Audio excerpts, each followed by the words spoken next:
लोकसभा के तीसरे चरण के लिए कल देश के 16 राज्यों की 117 सीटों के लिए वोटिंग होगी। तीसरे चरण में बिहार में कुल 79,09,263 वोटर अपने मतदान का प्रयोग करेंगे। रविवार शाम को तीसरे चरण के चुनाव प्रचार का शोर थम गया। 23 अप्रैल को झंझारपुर, सुपौल, अररिया, मधेपुरा और खगड़िया में वोटिंग होगी। तीसरे चरण के चुनाव प्रचार के आखिरी दिन रविवार को खगड़िया लोकसभा सीट से एनडीए प्रत्याशी महबूब अली कैसर के समर्थन में मुख्यमंत्री नीतीश कुमार ने सभा की। खगड़िया में कल होने वाले लोकसभा चुनाव की तैयारी अंतिम चरण में है। बाजार समिति मैदान से ईवीएम के साथ मतदान कर्मियों को बूथों के लिए रवाना कर दिया गया। कल यहां 3 विधानसभा सीटों पर शाम 4 बजे तक वोटिंग होगी।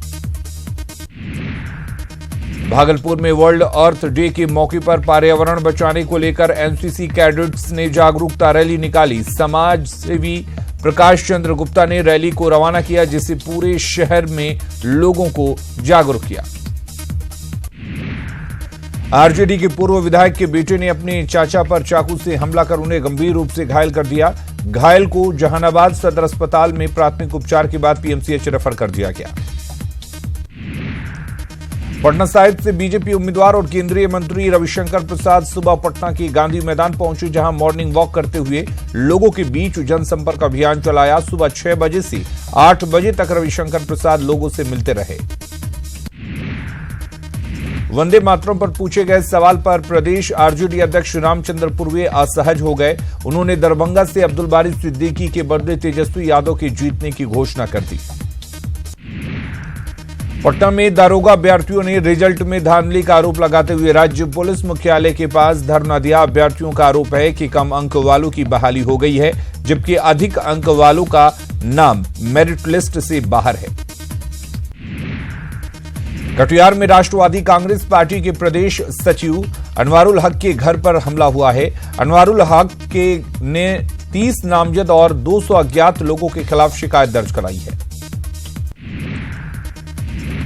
छपरा के रसूलपुर इलाके में बाघ जैसा जानवर दिखने के बाद इलाके में दहशत का माहौल है। वन विभाग के अधिकारी इलाके में कैंप कर रहे हैं और बाघ की तलाश जारी है। हालांकि 4 दिन बाद भी बाघ का कोई अता पता नहीं चला है।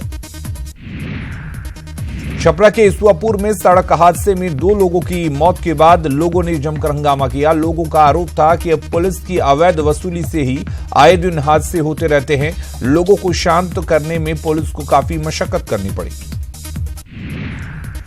लखीसराय में पिपरिया थाना क्षेत्र के वलीपुर में भूमि विवाद में युवक की हत्या कर दी गई। घटना के बाद गांव में तनाव का माहौल है और पुलिस शव को कब्जे में लेकर आगे की जांच में जुट गई है। गया में अगलगी की घटनाओं से प्रभावित किसानों को आपदा विभाग की ओर से मदद पहुंचाई जाएगी। इसके लिए प्रभावित इलाकों का दौरा कर अधिकारी रिपोर्ट तैयार कर रहे हैं, जिसके बाद उन्हें आर्थिक सहायता मिल पाएगी। छपरा में दिगवारा के ककड़िया और पिपरा मौज में आग ने जमकर तांडव मचाया। यहां करीब 200 बीघा में लगी फसल और गेहूं के बोझे में आग लग गई। इससे लाखों रुपए की फसल बर्बाद हो गई।